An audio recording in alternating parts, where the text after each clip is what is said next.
I don't know how, I don't know when, but I'm telling them in 2022, I want to come and work in Europe.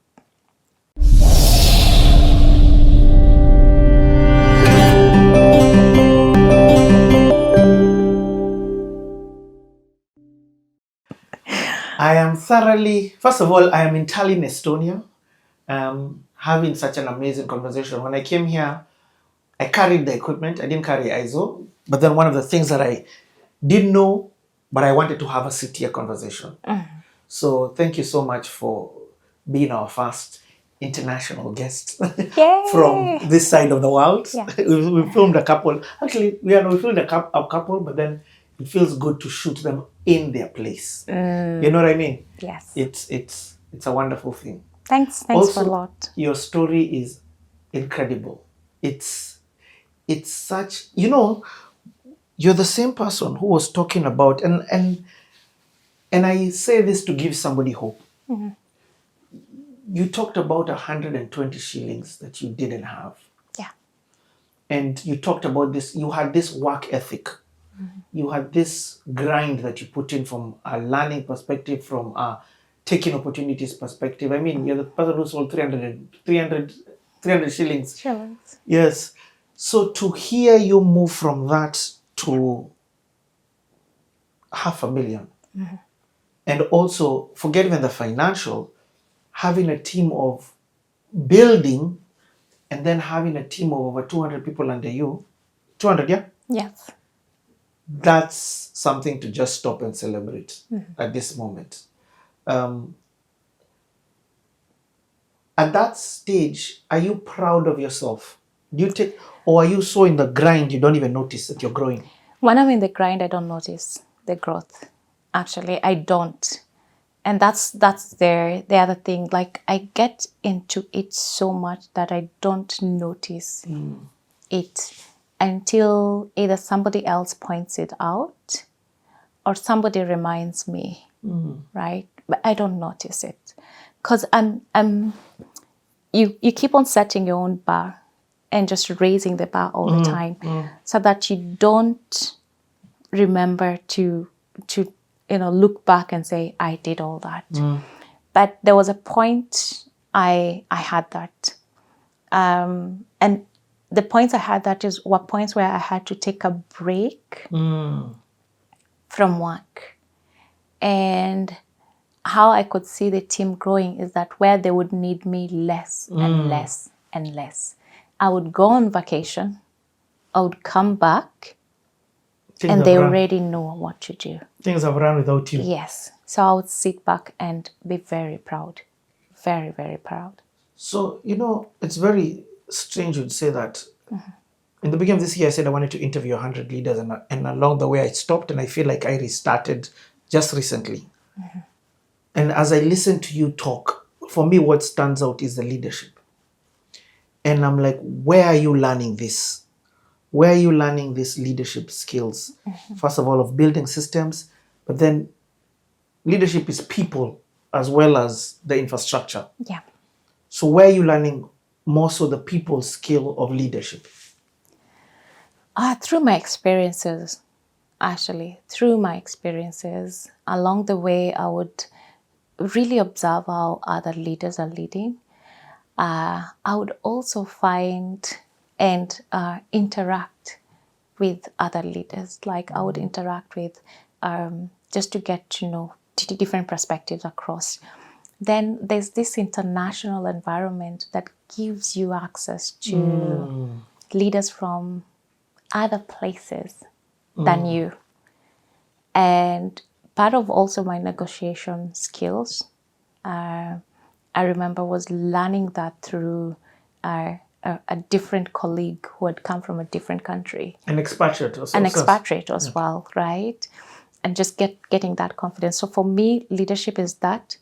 I'm also starting to network as well with other leaders across in the same industry. I'm starting to attend these different conferences. I'm also learning a lot online. I'm learning a lot In online the course that you're doing, because or I have just to overcompensate for my youth. I'm very young. I have to overcompensate for that. Oh, wow. Remember when I was joining, I was one of the youngest HOD. But I come with a wealth of knowledge, but also to compensate for that, I have to make sure that how do I conduct myself as a leader as well. That is powerful. You know, because of the way you speak, that's not even a factor in my mind. Because you truly are carrying yourself like somebody in their mid 40s. But then when we, Yes. even now, but then when we truly do the calculation, you're still in your 30s, even right now. Yes. That is insane. What? So I can Yeah. imagine by the time you're there, I'm you're there. Yeah. early 30s, if best. Yes. Yes. I joined Work Jury, I'm 30 and I'm HOD. And the industry I'm in as much as it's asset finance, is also very male dominated. Right? So I was in senior leadership, and we were, at the time we were beginning, we were just two ladies in senior leadership, right? In a group. So you're in a meeting. How do you make sure that your voice is heard? And you're not told to go and bring the tea or, to serve people in the room. Making sure that whatever you say, people stop and listen and they actually take something out of it. Making sure that your points are your points and nobody takes the recognition for it as well. Wow. Yes. Yes. You know, you're the three disadvantages at that stage. You're black, you're a woman, and you're young. So in that situation, you're probably leading people who could have been your father. In that, especially I can imagine from the debt collection perspective, even if they're not your father, let's just say they're your senior. Way senior, yes. You get what I mean? Way senior, yeah. And they have to report to you. Yeah, so, but the good thing about my team, my colleagues were way senior, but my team, because I started building my team very early, I made sure that, I'm understanding also where they are, because they were very younger, like a generation younger from me, and also understanding what motivates them, because that was important. But my colleagues and the senior leadership, because that's where a lot of prioritization was being done, made sure I had all my facts right. That also when I raised my point, like other people would stop and listen. Yes. But there's something that you said there that I don't even want to pass it, and maybe just expound more on it. You said not just that you say your points, and that your points are yours and not taken by somebody else. Yes. I just explain more of that. I've seen it so many times in boardrooms where a colleague would say something, but somebody else would come in, interject, and say, actually, I wanted to say, and they say the exact same thing. But people forget that it was by X. It was not by the person who interjected, right? And they take the entire glory, and it becomes their project, and they are all of a sudden given the recognition for it, simply because this other person was not assertive, did not take back ownership of their own idea, and they did not stand up for themselves at this point. So, wow. So what's the balance of being assertive, especially as a woman, where then you're not looked at unfortunately for women as the angry black woman? Let me just put it as it's a very delicate balance. Yes, so that you're not told you're being emotional and all those connotations that come with it. It's just understanding the most. You don't have to raise your voice. You don't have to shout. You don't have to, but just understanding the best way to take back ownership. don't stay quiet and go cry in the bathroom later. No. But first read the room, understand, okay, this is the audience. If you want to take it back, then you have to own it. You can as well come in and say, thank you for supporting my idea, for example. How about you come and work with me on this one? You take it back to you, right? Those are simple tactics that you have to learn to be able to know how to maneuver such a situation very respectfully without turning out to be the angry one, or without being seen as a bitter loser in this end, right?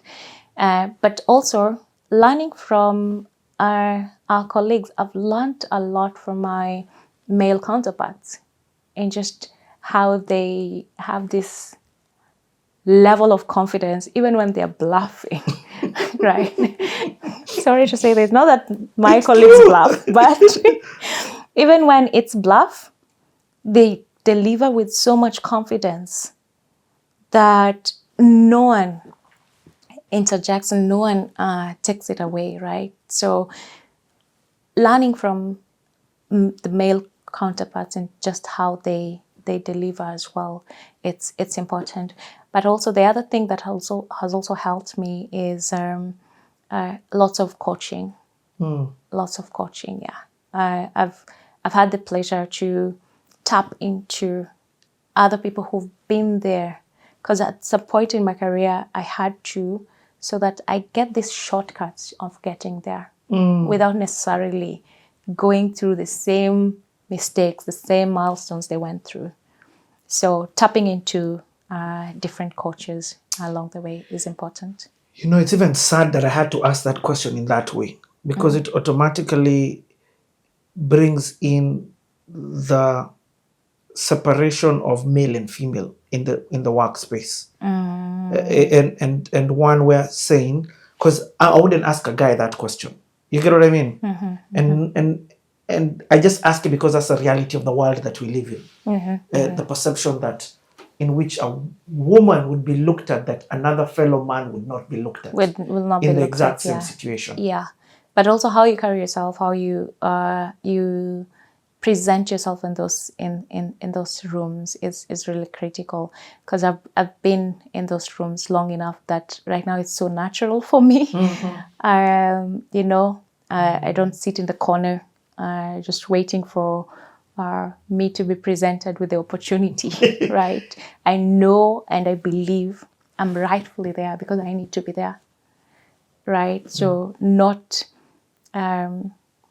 putting myself down or looking down upon myself, or not thinking I don't deserve, but knowing that they have something also of value that I bring, and it's worth of prioritization. Yeah. Is there, and maybe this is the last one about this, and then we transition to your story. Is there something like feminine power? Is there a advantage a woman would have in a positive light that she can then take advantage when put in a room of that essence, when put in those spaces, or when she's seated at those tables? Women can be very influential as well. I think they can be very influential when put into those places, but not just. I think the thing is not looking at yourself as a weaker person, right? But looking at yourself as this is not gender representation. This is about ideas. This is about work, and just going in there and knowing that it's work, and not also getting too attached to if anything is criticized, or if anything is turned down, it's not you.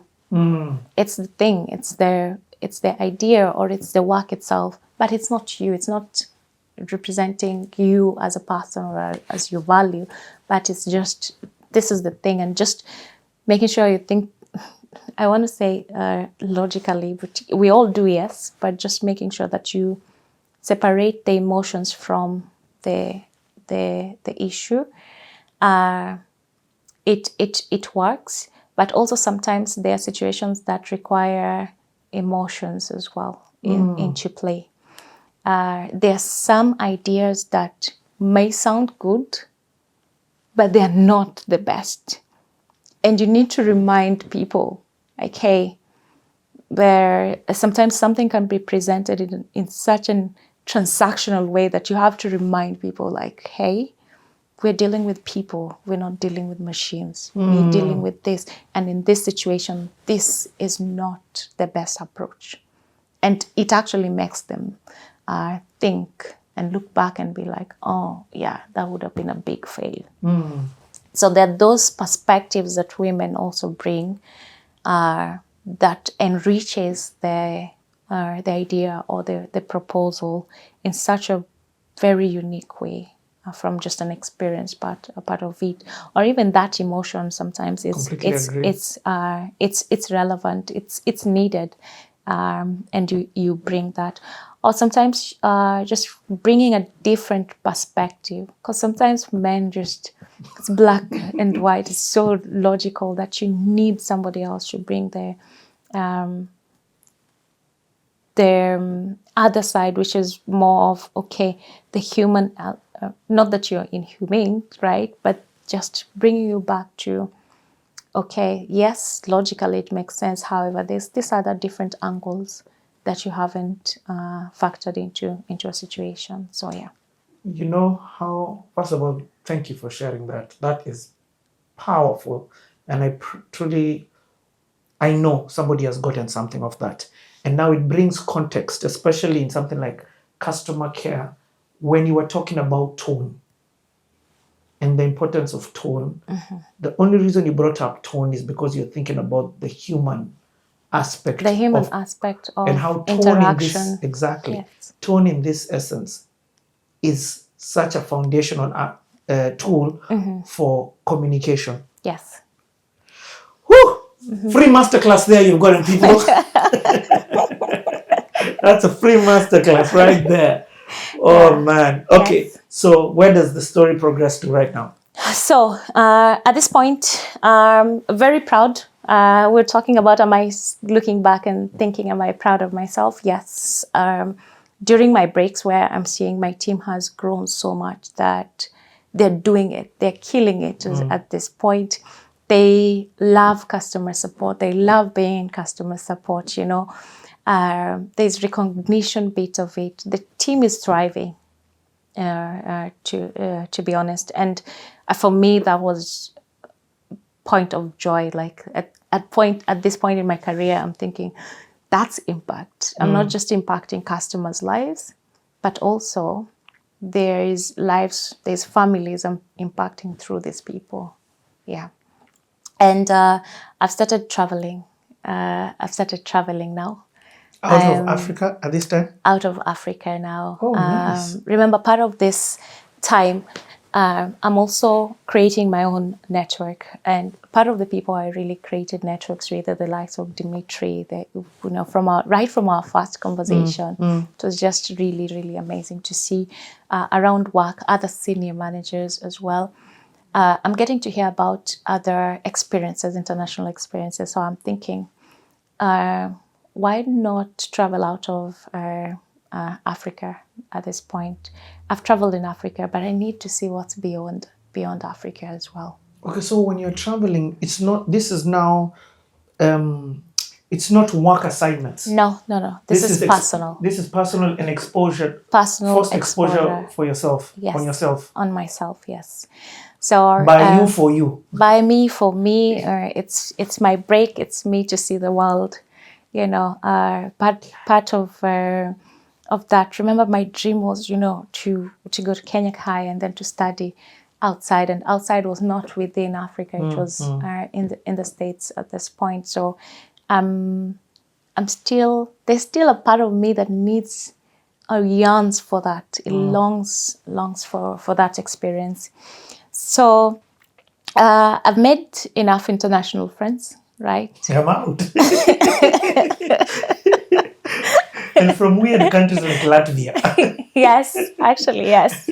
from weird countries like Latvia as well. And I say weird just to say it's just not. It's not very common Yes. for people to tell you Estonia, they know. Latvia. Yes, they're not your go-to first places you think of, right? So within this, one day I'm just chatting with my friend, and they're like, "Okay, why don't you come to Europe?" Right? I'm like, "Actually, yes." So I log into my laptop and I book a flight to Europe. And no hesitation, zero hesitation, right? And then, okay, visa process. How do we go about this? Wow. And I remember booking everything. And then, as I've booked everything, I have the visa appointment. As I'm going for my visa appointment, they look at my passport. This time I have a passport. It's not my first passport was the paper. Yes. To Tanzania. To Tanzania, yeah. Then I got immediately after that, I also applied for my passport because I was like, oh, this is going to be a regular thing. So I applied for my passport. But then I had the old passport. The old blue one. The old blue one. It was navy blue, right? Yes. And it wasn't digital. So I get to the embassy and they tell me, wait a minute, this is an old passport. We can't work with this old passport. It needs to be a digital passport. I'm like, okay, say what? Oh, clock is ticking, my flight, right? I need to travel. So they tell me, go get another passport immediately. We will consider you for an appointment as long as you get your passport. So I'm like, oh my goodness, I have to go. I go quickly. I apply for a new passport. I'm like, please let the machines, let the printers work. Let the printers work, right? I'm on a countdown. I already have my annual leave planned and everything. And thank God, everything goes smoothly. Oh, nice. I get my passport. I quickly go back to the embassy. Good thing is somebody had canceled their appointment because towards the end of the year they're fully booked. Yeah. So somebody had just canceled the appointment. So I got in, went to the embassy, did my visa interview for my first Schengen visa, and within a week, not a week actually, 4 days. Wow. Yeah, I got my response. Come for your that was come for your passport. Fast. Yes, come for your passport. And so I'm like, wait a minute, I already flew back to Mombasa. This was Nairobi. I'm like, now you're complaining. Yes. Like, can I send somebody to come pick it up for me? They're like, yeah, sure. Okay. Then I sent my sister was living still in Nairobi, so she went and picked it up for me, and boom, I had my my first Schengen visa to travel to Europe. And where are you landing? I'm landing in Latvia. Boom. So first country. Your welcome to Europe was via Latvia. Yes, via Latvia, and this is my first international now trip, and I'm doing a solo trip across Europe. Yes. Wow. So you land in Riga. Land in Riga. At least you've got connections in Latvia. Yes, I've got connection. I'm connecting with old colleagues, and I'm enjoying Riga. And while I'm in Riga now, I'm doing all touristic things. By the way, this is my first time in Europe. Excuse me. I have to do all the hop on, hop off buses and everything. As I am visiting Riga, I meet some tourists. I'm like, hey, how are you doing? We have the same language. I didn't know.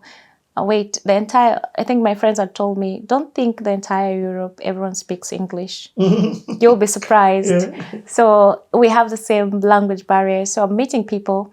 And I'm asking them, so where are you going to next? Because I know where I'm going to next. I was going to Greece, Santorini next. So I know where I'm going to. Where are you going? And they're telling me Estonia. And I'm like, Esto? They're telling me Estonia is this nice place. It's just a neighboring country to Latvia. And I'm like, oh, okay. That's the first time I heard about Estonia. But you've already booked your trip. I'm already now in Latvia. I'm doing my 5-country Euro tour. And that was me as well. Just these solo experiences, solo travels, I really appreciated them because it was a time for me to also think,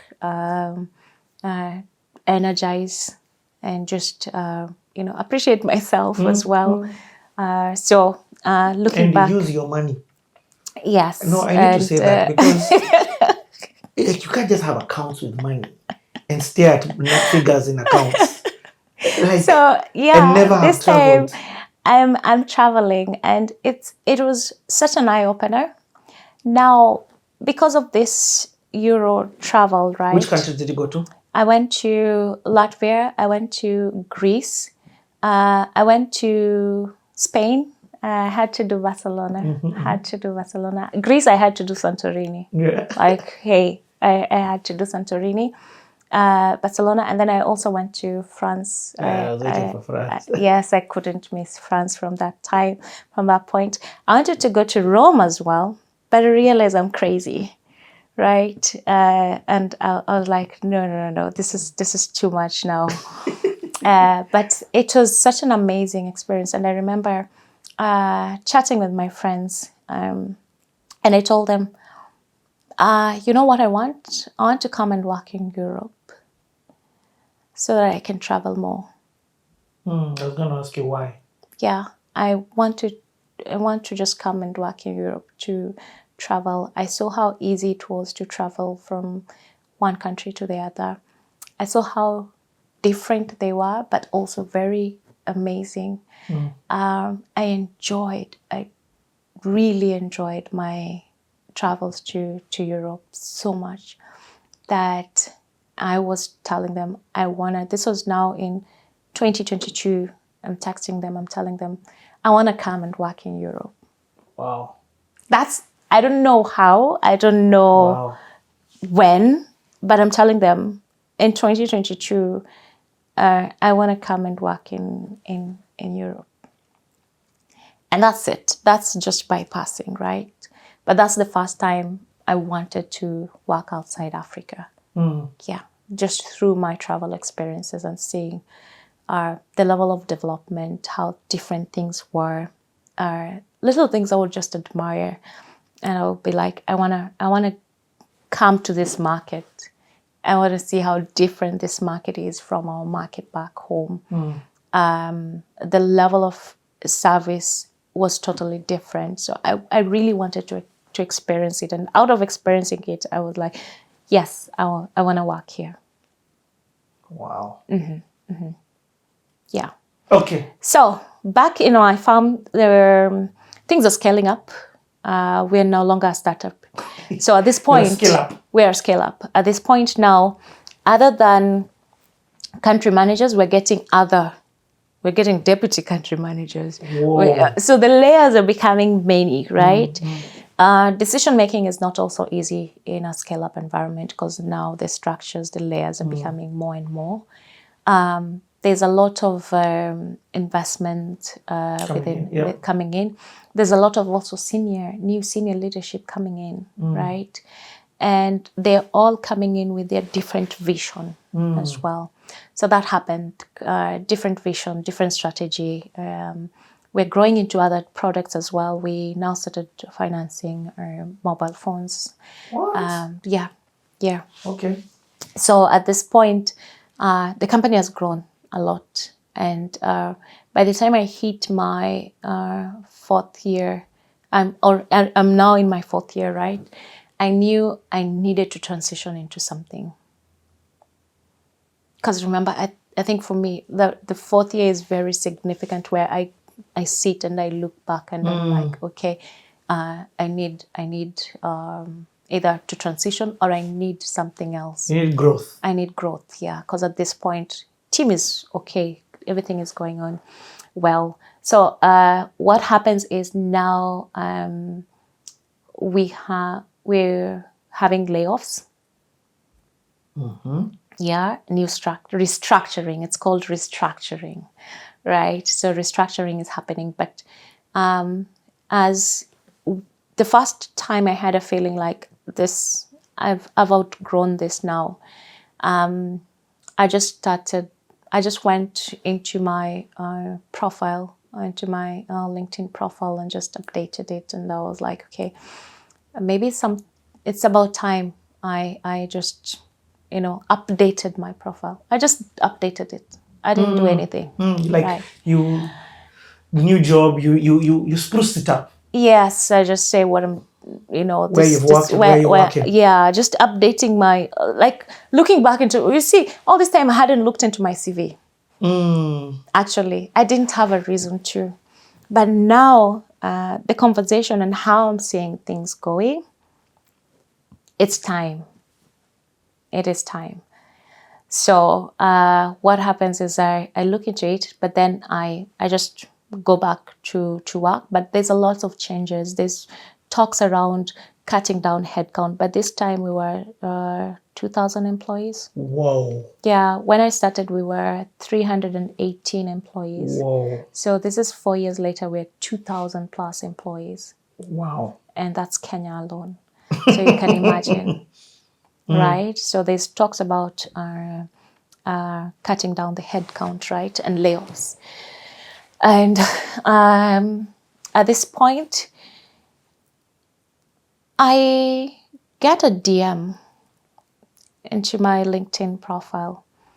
And the DM is, hi, I've seen your profile. I really would like to have a chat with you about an opportunity.